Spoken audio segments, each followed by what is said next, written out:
අපේ මංගල්‍ය දවසේ අපි දෙන්න පෝරුව සෙත් පතලා අතපැන් වක් කරනකොට ඔයාගේ මංගල සාරියට වතුර බින්දු කීපයක් විසි වුණා. ඒක දැකලා මං කිව්වා සාරියට වතුර වැටෙනවයි කියලා.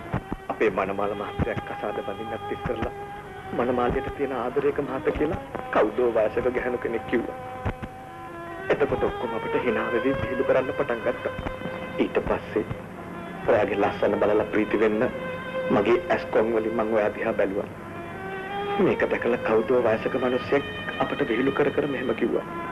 අයි මනමාල මහත්තයෝ කෙලින්ම මොහොන බලන්න පුළුවන්කම තියෙද්දි හොරෙන් බලන්නේ.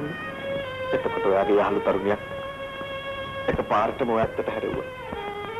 මේක දැකපු හැමෝම අපිට hina වෙන්න පටන් ගත්තා. ඔයාට ඒක මතකද චන්ද්‍රා?